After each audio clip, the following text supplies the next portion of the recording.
Hey everyone, welcome back to the CyberHub Engage podcast. We are in the beautiful Georgia Cyber Center in lovely Augusta, Georgia, with a river view behind my back, and that I haven't really been able to enjoy so far today because I've been looking at my guests. I got another great one with me in this awesome room. So, Clay, welcome to the show.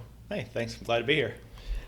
You are the Tatooine Director, which I'm going to ask you about that because that's a Star Wars kind of reference. That exactly is a Star Wars reference. And I want to know what a Tatooine Director does because I want to be one too for Defense Digital Services here in the Georgia Cyber Center. So you're one of the major partners here in the center, correct? Kind of? I mean, maybe so. I'm the lone representative our office is from the Department of Defense, which was one of the sort of motivations to build this center. So are you guys like part of Space Force? No. So what's up with the Tatooine Director? So the Defense Digital Service is a Secretary of Defense level office at the Pentagon. Uh-huh. And since they started about 4 years ago, they've always adopted the Star Wars kind of moniker for what they do there. So if you actually are in the Pentagon and you walk down the hallway and you pass the DDS main office, it actually says on the placard, the Rebel Alliance. And all of our spaces in the Pentagon have nicknames that are based off of Star Wars locations. And when the Defense Digital Service was asked to consider opening up a remote location in Augusta here, they decided to name it Tatooine, which is for those that aren't Star Wars fan, is the planet that Luke Skywalker was from in the first, episode 4, but the first Star Wars movie, and then that's where his father Anakin Skywalker was from too. So you consider this a remote outpost from the main headquarters of the Pentagon. So it's Tatooine. And so I am, my job here is I'm the director of this space for the Defense Digital Service. That is an awesome way to give names. I'm so glad to see that people in DoD are having fun again. Well, I mean, that's one of the things that I guess DDS is known for around the building is, kind of this laid back, modern kind of look on how we do software and do technology. I mean, I'm wearing a Star Wars t-shirt to work, and that's normally what you see the folks from our team around the Pentagon wearing, and so that sticks out. So do you guys dress up as Star Wars characters for Halloween? For Halloween, maybe.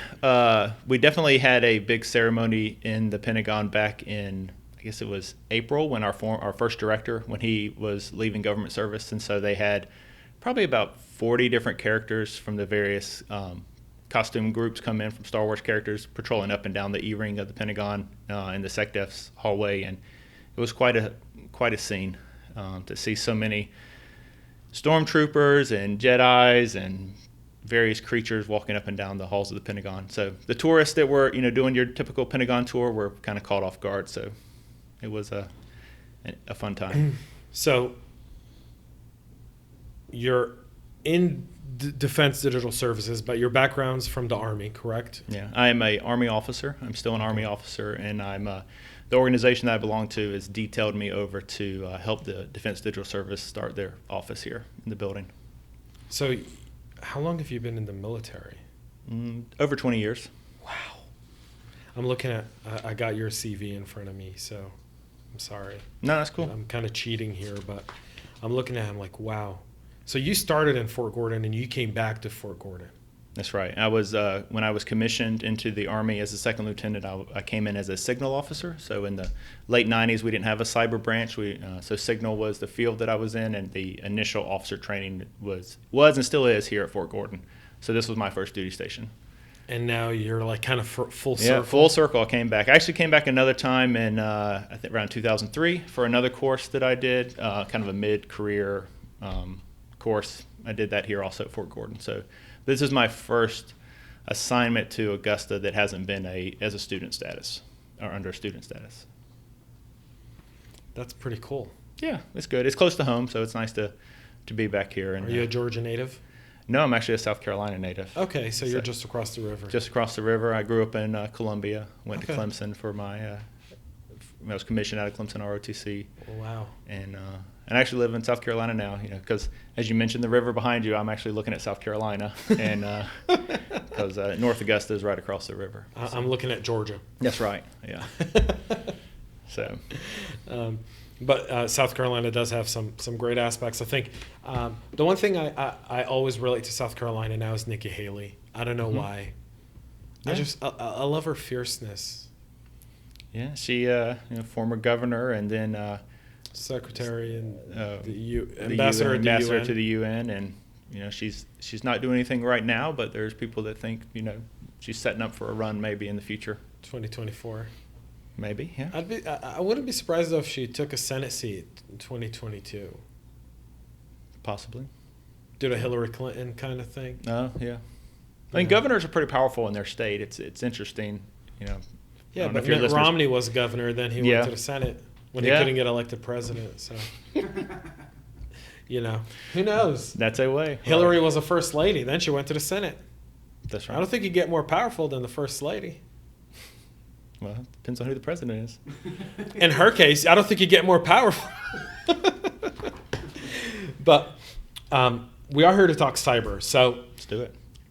You guys have a very kind of vital role in DoD and some of the stuff that's happening. On Friday, we do something on the podcast called Your Daily Cyber Briefing. Okay. And it's kind of like a 10-minute brief of some of the stuff that's going on in the news.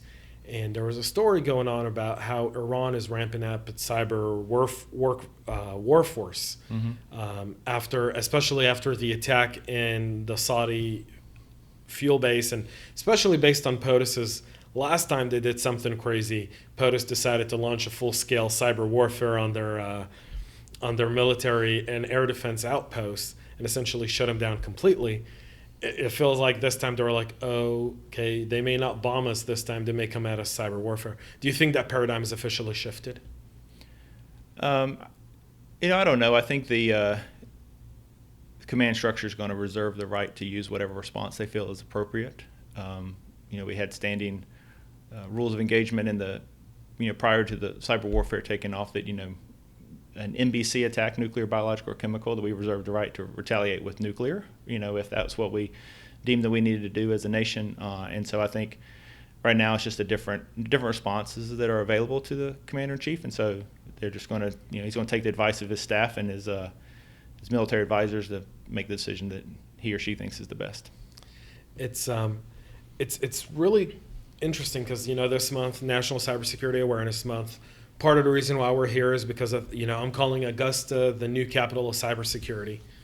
They would like you to say that. Yeah. What? They would like you to say that. But they didn't ask me to. I meant the whole city, but yeah. Yeah. But I don't think they've asked me to do this. I've been involved with Augusta since the concept of it. Mm-hmm. And so to see what it is today, these two beautiful buildings, to see you guys in here, obviously, I don't think they imagined DOD would be here. I think they figured the contractors for Fort Gordon would come here.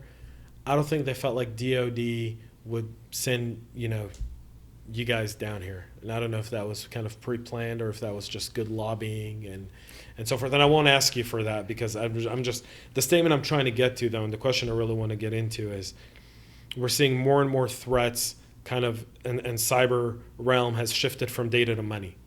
Is that the same concern that DOD has? Is DOD, and what is DOD really looking at in terms of cyber? Is it more of a war force rather than a defense force? Well, I mean, cyber warfare is the fifth domain of warfare after land, sea, and air, and then adding space earlier. And earlier this decade, they added cyber as the newest warfighting domain. And so that stood up the creation of U.S. Cyber Command, which has a service component of Army Cyber Command, which is one of the reasons that we're sitting here in Augusta is because Army Cyber Command at Fort Belvoir, Virginia, announced that they were going to be moving down here. And so there's been construction going on over at Fort Gordon to prepare the way for this 3-star general and his command to move down here. This fiscal year, essentially, concluding, I guess, this upcoming summer. And so we have, as a Department of Defense, understand that information and communications is critical to all our warfighting domains. And so having a force in cyber that can operate in that space and ensure, freedom of communications by ourselves and our allies, and then deny the enemy the ability to impact that for ourselves is kind of what we're geared at. So, it's no secret that we have offensive capabilities and we have defensive capabilities, and we will use those as the commander and depending on where they delegate the authority to make those decisions, they'll be executed. So we see kind of technologies evolve and change, and obviously the enemies get a bit more creative every time they attack. You close a window, they find another window to hop in from. Sure. And so forth, and this thing kind of continues to happen. What are some of the technologies you guys are looking at that you feel like are going to transform cybersecurity, whether to the worse or to the better?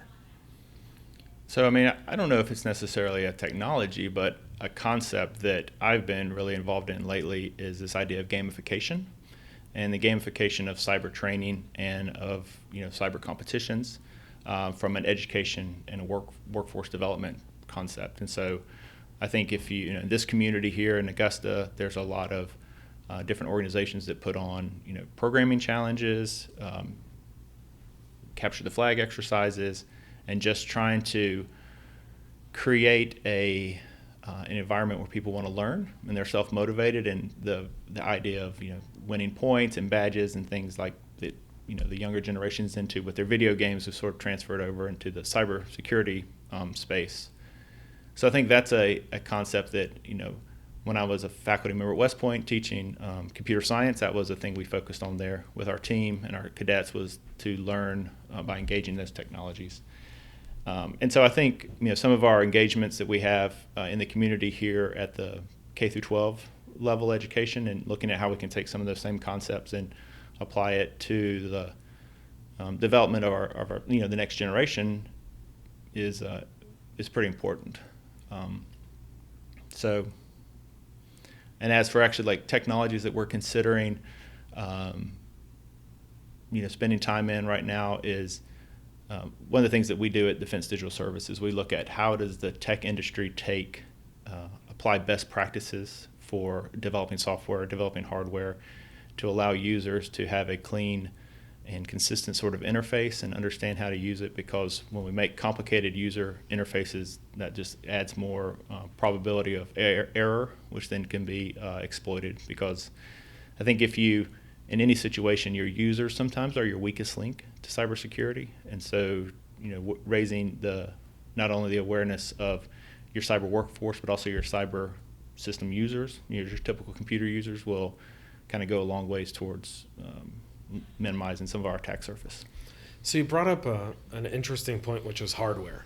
Mm-hmm. And Dr. Schwartzman was here a little bit before you, and we were talking, and he was on a panel not long ago that at an event I was here for with SunTrust Bank. Okay. And he was with the deputy director of the White Lawn out in Fort Gordon, and a few others that were on that panel, including the chief information security officer for SunTrust, and we were talking about supply chain integrity. Okay. And I asked the gentleman from the NSA a question, which I felt like we constantly talk about, but we can't really find a solution for it, right? I'm sitting in front of a MacBook and a mic, and we're using these mics that are probably made in China with parts that are made in probably Malaysia, Indonesia, and other places that you and I that aren't on the box, that unless we really went to the manufacturer and said, hey, Audio-Technica, I want to know every single part that came into this microphone and where it came from and who made it. Sure. And then they may or may not share that with us based on what kind of customer we are.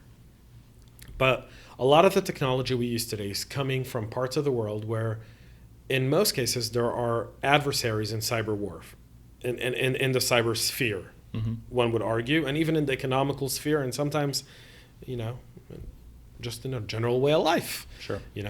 And how do we start to address that challenge and really in securing our supply chain and the devices that we use in sensitive places like DoD, so that they're not coming from places where we could be endangered?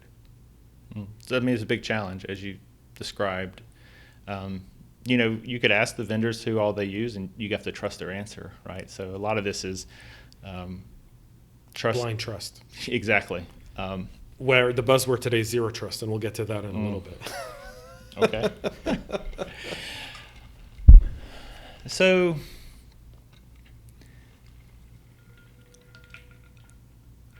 I really don't have a good answer for that, like how we get after that. I think if I did, maybe I'd be making a little bit more money than I am, because it's definitely a big challenge. I think you would have to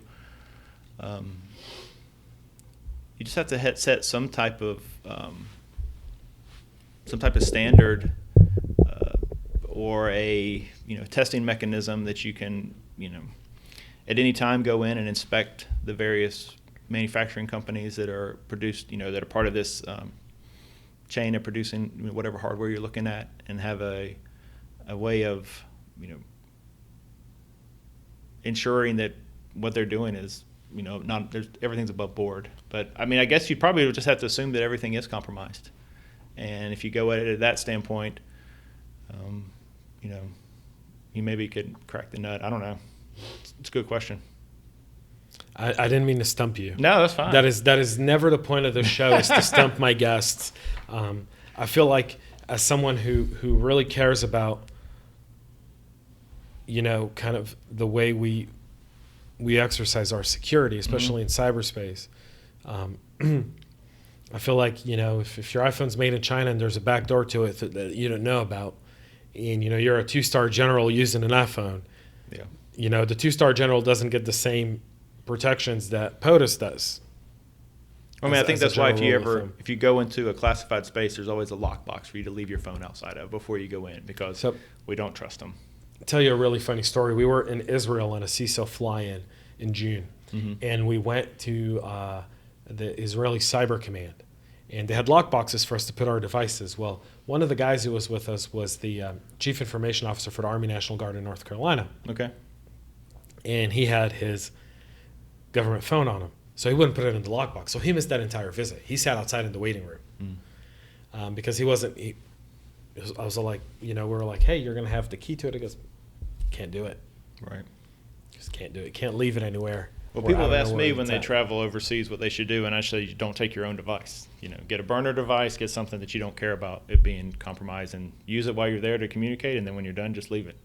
Don't worry about your personal, don't have any personal information on it. Don't have, definitely if it belongs to the government, don't expect to use that, because, I mean, that was, he wasn't willing to assume that risk, and so he wanted to. No, he made the right move. Yeah. I mean, even the commander of the Israel Cyber Command came up to him and he goes, we'll get people in here from leadership that will log their phones in, and he goes, there's cameras looking at these log boxes, so no one will ever touch it, but.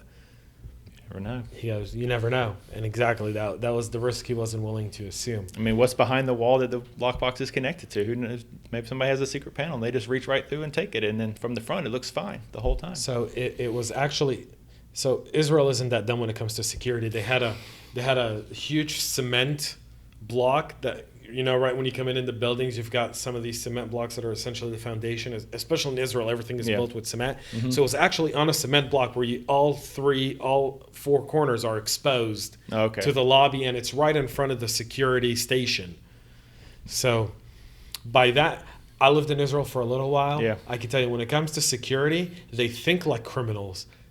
They think like, if I was a bad guy, how would I come into it? And I feel like sometimes, most organizations think from a defensive posture and not an offensive posture. Mm-hmm. Do you feel like that's missing in private organizations today? Do you think a lot of private, because of the fact that it's illegal for you to hack back, do you feel like we're kind of, we tie the hands of organizations so they're always thinking defensive rather than kind of going after some of their adversaries? I mean, I can't speak for other organizations, but I know that within our in our space in the Army that we do teach what we call the hacker mentality or the hacker mindset, and we want our students, we want our soldiers and our officers to think like the adversary. And so a lot of times people are asking why, like at West Point, why do you teach offensive cyber techniques? Why do you have an offensive cyber class? Why do you have a hacking club? And it's because if you can think like an attacker, then you can also think how to defend an attacker. Plus, we're also trying to raise some attackers ourselves. So I think well, I don't think you can be fully defensive in cyber and expect to be successful, right? I mean, sure, a wall eventually comes down. You can't build a wall forever. I mean, the Chinese firewall, as great as people say it is, there's still people that break it. Well, there's the saying, as an attacker, you only have to be right once, and as a defender, you have to be right every time. Right. So probability is you're going to fail. So my question is more towards private enterprise in the U.S. So private enterprise in the U.S., they're oftentimes the defender, so they have to be right every time. And a lot of times they're going up against adversaries that you deal with. You have the budget to deal with them, but they don't. Do you think there's a way to help them in the future, or are we pretty much tied into where the military has to stay separate from private? Well, right now, our previous administrations and the current administration have continued the policy that defending the homeland is the mission of DHS. And so DoD right now is we defend our own networks. So we defend Department of Defense networks, and if need to, we can be called in to assist DHS. But right now they have that lead. And so, maybe if in the future somebody changes their mind about that, maybe DoD would be asked to defend the nation. But there's a there's a rule that there's a reason why you don't bring in Army soldiers to handle different uprisings in communities and stuff. It's the National Guard sometimes can come in for disaster relief, but that's done under the local governor's authority, not federal governor. So we have laws against that, and those same laws kind of apply to cyberspace. But to sort of continue that thread, I think you'll see in the civilian industry that they are beginning to think like attackers, and they're hiring organizations to come in and pen test them or red team to sort of get an attacker's mindset and evaluation of their systems. I've been to classes that are offered in the commercial sector that teach you how to be a penetration tester and how to use offensive capabilities, if you will, attack platforms that are freely available and available in common distributions. And there's a lot of organizations that want to hire their people to or train their people to do that for them, or to create companies that you can be brought in and under certain rules of engagement conduct offensive assessments of your infrastructure. So yes, it feels like the offensive testing of infrastructure is absolutely happening, and you're seeing, you're right, more organizations do that. It's the level of resources, though, that some organizations have compared to others that, at the end of the day, to win a war, you don't necessarily need to have the best army. You just got to have more money sometimes, because money tends to win it out, right? And I mean, if you shut down all the shipping lanes and you shut a country off, you've pretty much blocked, you suffocate them to the point where they can't exist anymore. And with that, you win.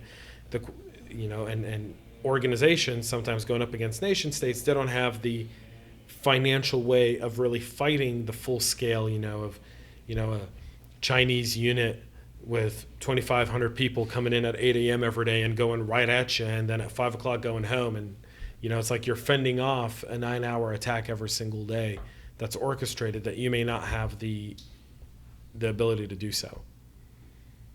Right. I mean, the Department of Defense does have agreements with different companies that are part of what we call the defense industrial base, that we are able to share information with them, different types of threat information, and try to provide them a little bit more of a protection. But that's because they're building resources and capabilities for the Department of Defense. So it definitely is a challenge. Before we go into that, we'll go into a quick break from our sponsors.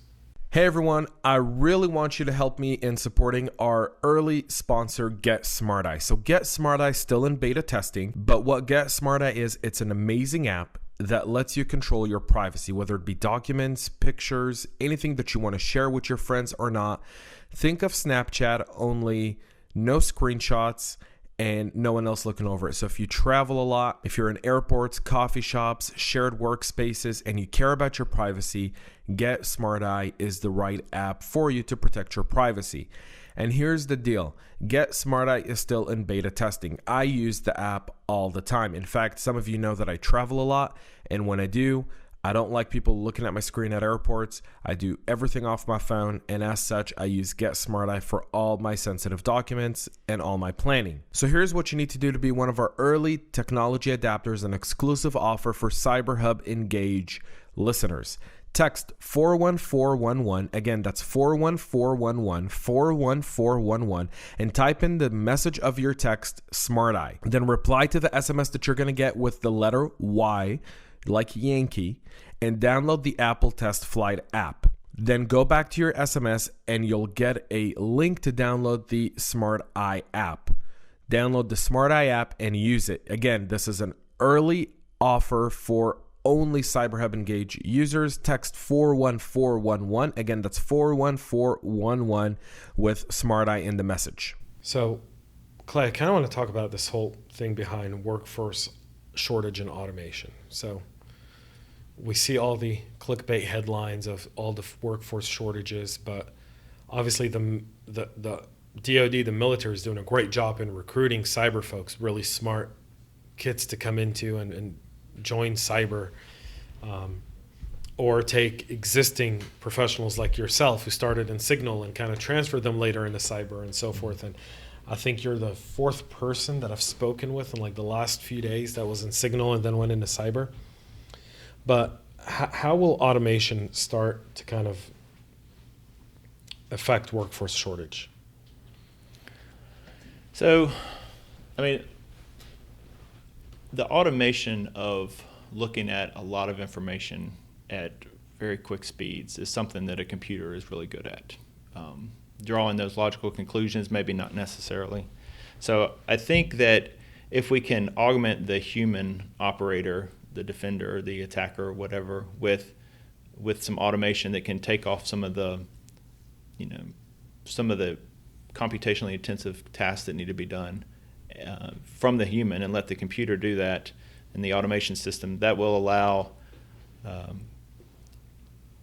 the human to be more efficient and to be maybe even more correct.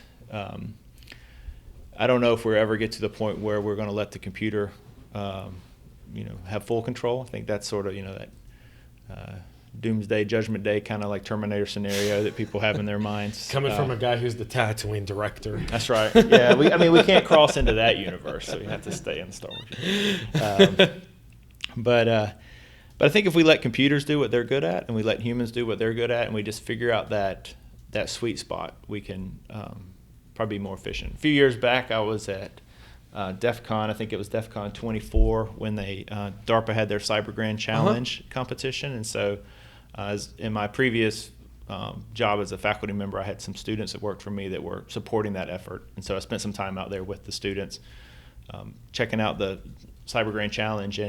And the team that won out of Carnegie Mellon, 4All Secure, a company started out of Carnegie Mellon, their cyber reasoning system that won that Cyber Grand Challenge, the Mayhem, competed the next day in the Attack Defend CTF, that's the big DEF CON World Championship.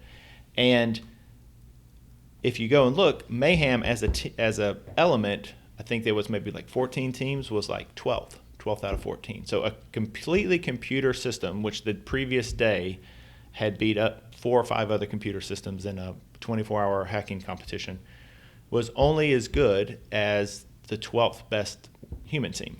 But if you looked at the team out of UCLA? No, it wasn't UCLA. Shellfish is the name of the team. Santa Barbara. UC Santa Barbara. Shellfish is the name of their hacking team. They went in and took their system, which didn't win. So the Shellfish system didn't win, so it didn't get a spot in the final championship, but they used it to augment themselves. So they had some stuff the cyber reasoning system was doing for them, and then some the humans were doing. And so they did this kind of combination, so that not purely human, not purely computer, but like a hybrid. And they didn't win, but they took it at a different approach. And so I think what we're going to see, at least before we get to the all computer, if we ever get to the all computer, was going to be human assisted by computing automation. So more of a kind of like a machine learning type of thing almost. I think to the point that it will, if it's machine learning or AI or data science or whatever you want to call it, it's going to present a clearer picture for the decision makers on the humans to actually decide if they want to take action or not. So not fully like relinquishing all decision making to the computing, but allowing it to inform those decision makers. I mean, that's what we do in the military. A commander has a staff, and that staff is the one that does the mission analysis and the staff decision, who makes recommendations to the commander based off the commander's intent, and then the commander ultimately makes the final decision And so it's the same sort of thing. You just would consider the computer an additional member of your staff that's going to provide you some type of input that you'll be able to make a more informed decision on. When you we kind of live in this era where a few people have been talking about the next empire is going to be, the next really leader is going to be the one that masters quantum faster, quicker, better. Do you agree with that?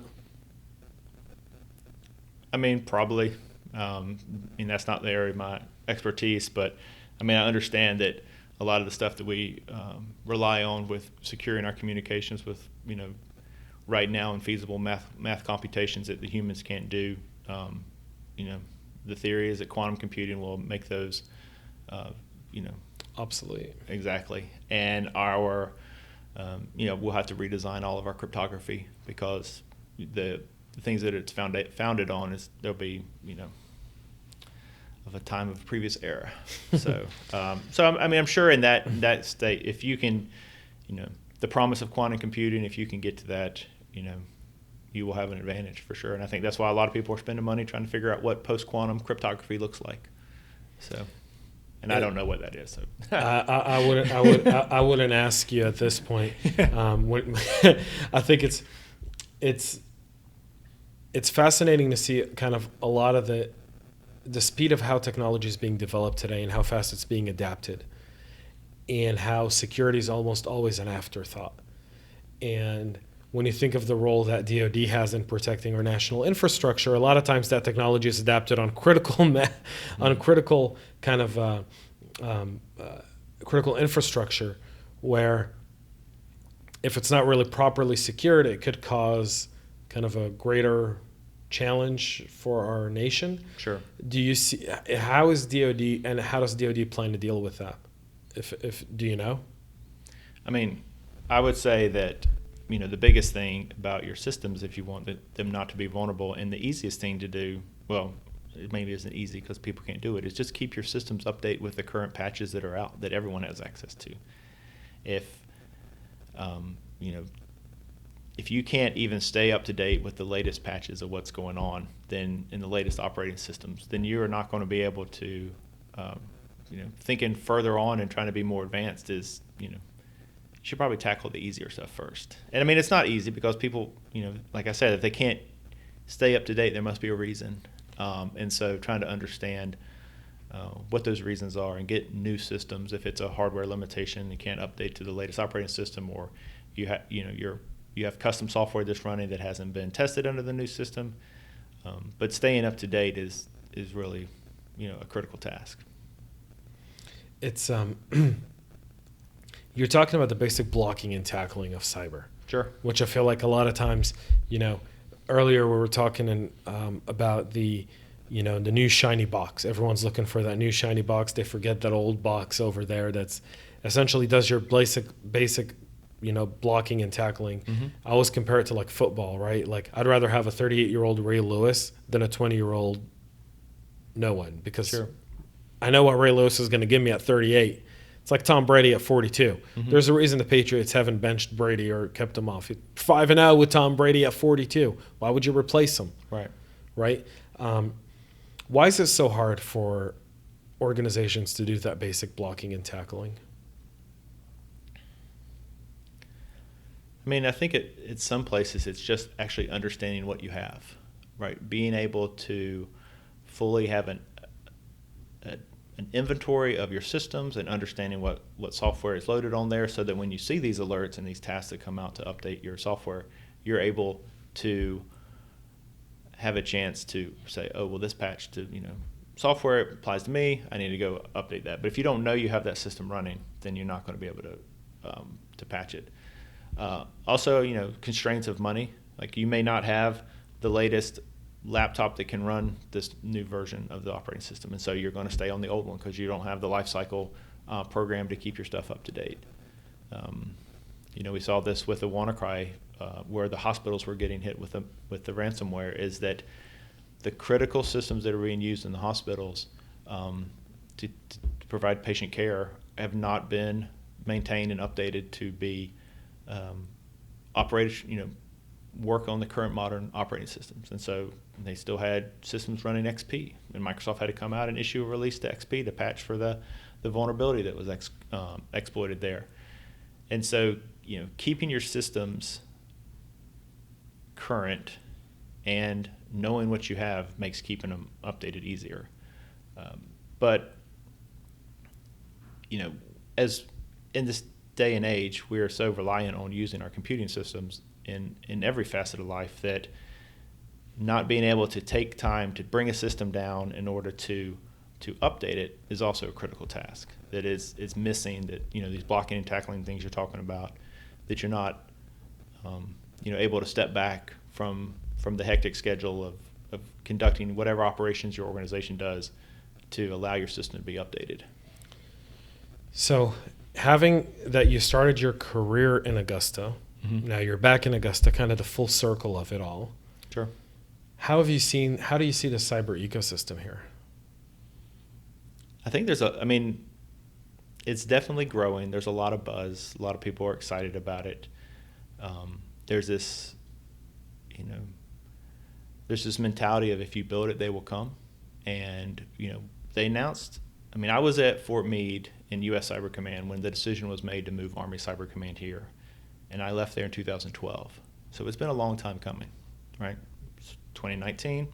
So it's been 7 years since a decision was made to move this command here. And so this community is excited about it, right? They know the potential growth that it's going to have for jobs, for the education that's going to, the number of educated people that are going to either come to the area or have a chance to be educated in this area.